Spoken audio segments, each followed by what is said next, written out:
started with a knock on my grandfather's door and a red notice slapped to his porch railing.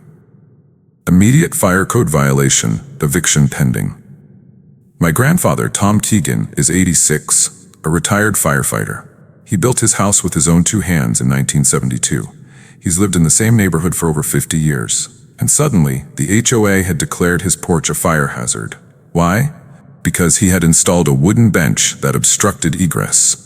A bench he built for my grandmother who passed away last year. Karen Wilcox wasn't always president of the Willow Creek HOA. She fought tooth and nail to become it. Her mission?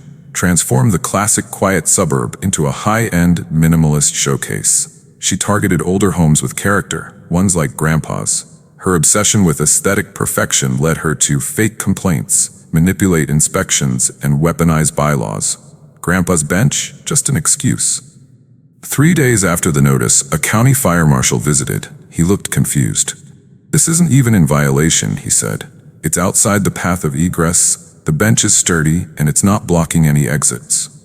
But then he flipped the page of the complaint report and frowned. "This isn't from our office. This is a third-party report, signed by K. Wilcox." Karen had forged a fake inspection report. "I'm a paralegal at a firm that specializes in civil rights, housing law, and elder abuse cases. So I dug in. I pulled the HOA bylaws, traced signatures on prior violations, and compared them with public fire code records."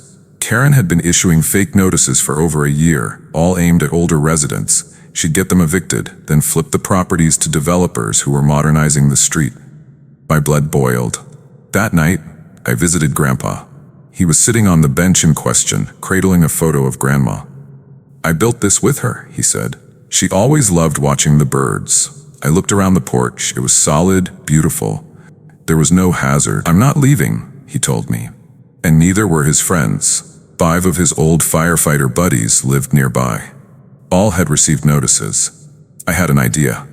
We filed a cease and desist against the HOA. Next, I helped Grandpa and his friends create a neighborhood preservation alliance. We rallied support from residents. Over 30 homes signed petitions opposing Karen's tactics. I worked with my firm to file a formal complaint with the State Housing Board, including evidence of forged documents and falsified code violations. Then came the media. An investigative journalist ran the headline, "86-year-old firefighter faces eviction over bench, HOA president under fire." The story exploded. Local veterans groups, fire departments, and elder advocacy organizations came out in force. Karen tried to spin the story, claimed Grandpa was dangerous and obstructing progress. It backfired.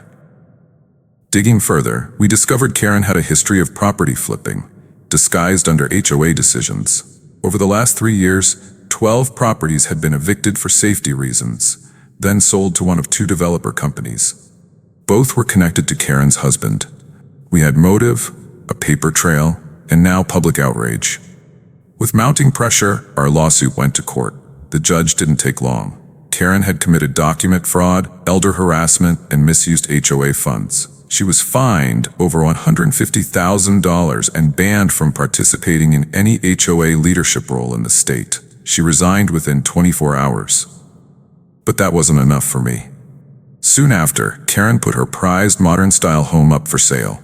I had a talk with Grandpa and his friends. We pooled together their savings, my firm's support, and some generous donors.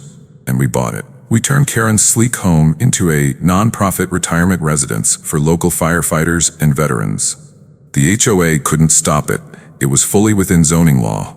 And because we now had 2 HOA board members, including Grandpa, we passed new protections for elderly homeowners. With Karen gone, the neighborhood transformed. Front porches returned. Wind chimes sang again. The benches came back. A memorial garden was built in honor of Grandma, with that same wooden bench at its heart. At the opening of the veterans' home, Grandpa gave a speech. "I didn't fight fires to be treated like a fire hazard. We built these homes and we deserve to sit on our porches without fear." He sat on the bench afterward, right next to the front door, smiling.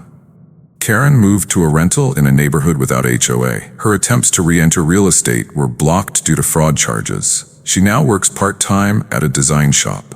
I heard they don't allow benches near the entrance. We installed plaques around the neighborhood. "This porch is protected by the Keegan Clause. past 2025. It guarantees the right for homeowners over 65 to install personal accessibility features without HOA interference. Grandpa's bench wasn't just wood and nails, it was a fight for dignity, and we won. Subscribe to DD Stories for more epic HOA revenge tales that prove justice always finds its porch.